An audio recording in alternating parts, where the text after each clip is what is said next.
You see, Traore has become a hero to Professor. I and him will drink coffee about Traore. But he's doing two good things, that he becomes an international icon. A young guy, younger than many of us. Traore has changed the price of uranium. France was buying uranium from Burkina Faso for $1 billion every year. He stopped the French to buy his uranium.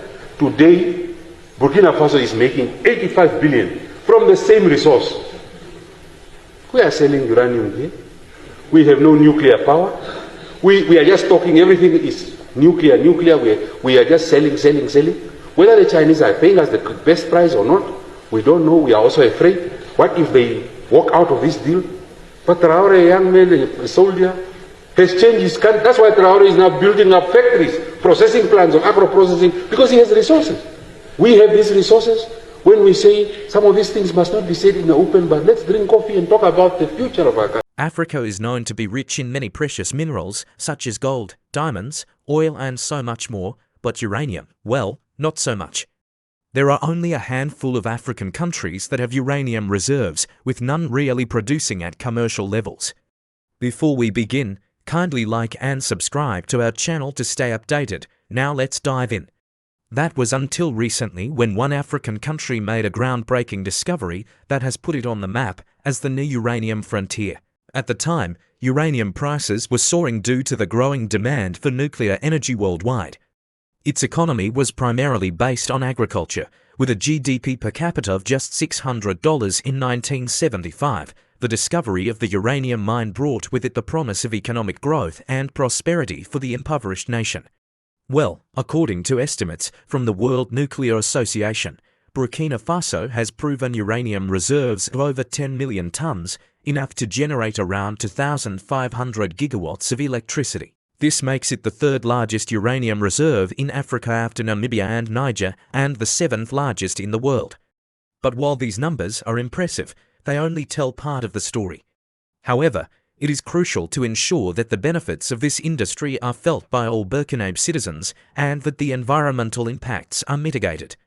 With careful planning and management, uranium mining can play a key role in powering Burkina Faso's bright future. But like many African countries, Burkina Faso's experience with resource-driven development has been far from straightforward. Thanks for joining us on this incredible journey through the uranium secrets of Burkina Faso. If you enjoyed this adventure, don't forget to give us a thumbs up.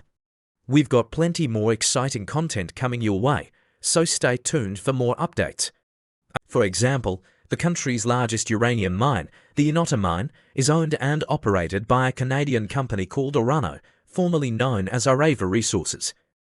In recent years, the country has taken steps to increase its share of the profits from uranium mining and to ensure that the benefits of the industry are felt by its citizens. For example, in 2018, the government renegotiated a deal with Orano to increase its stake in the Inota mine from 10% to 35%.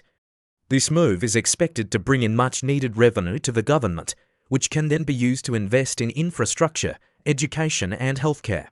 Additionally, the government is investing in renewable energy sources such as solar and wind power, which can help to diversify the country's energy mix and reduce its reliance on uranium mining. Similarly, the second largest mine, the Sindo mine, is owned by a joint venture between a British company called Beta Gold and a Canadian company called High Power Exploration. As a result, much of the economic benefits of uranium mining in Burkina Faso have flowed to these foreign companies and their shareholders rather than to the country itself. Additionally, the environmental impacts of uranium mining have not been fully disclosed. While uranium mining is generally considered to be less environmentally damaging than other forms of mining, such as coal mining, it still has significant environmental impacts. For example, uranium mining can result in the release of radioactive materials into the environment, which can contaminate groundwater and soil.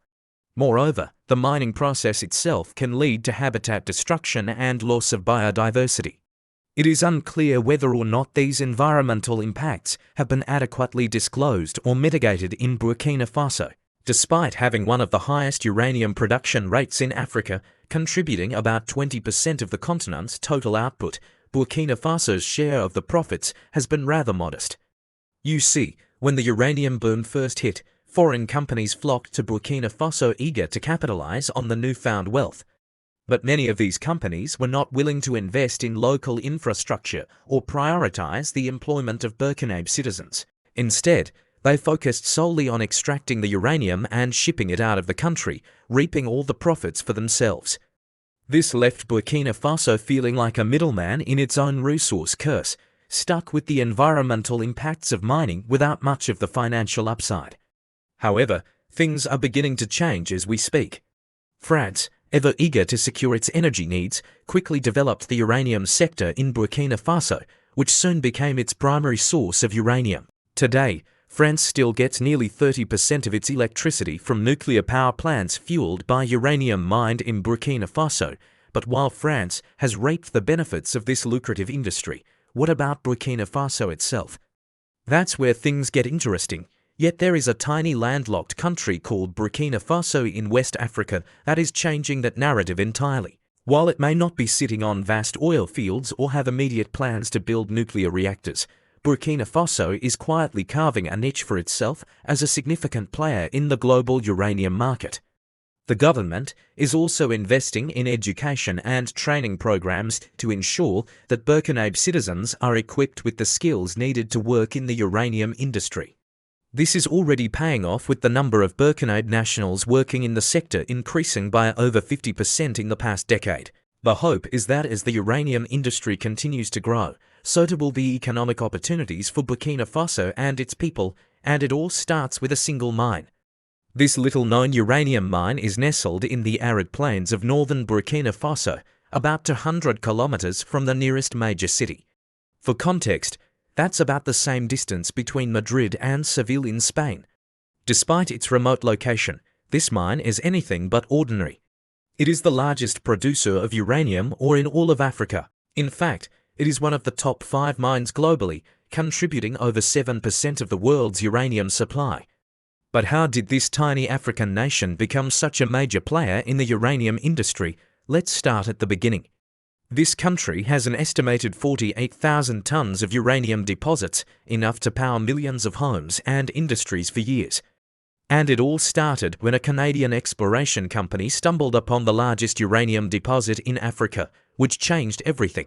The best part, it is located in a remote area of the Sahara Desert, far away from any major population centers, making it easy to transport to customers around the world. So let us find out which African country is sitting on a uranium fortune and why this discovery is set to change its future forever. Welcome back, guys, to another amazing video.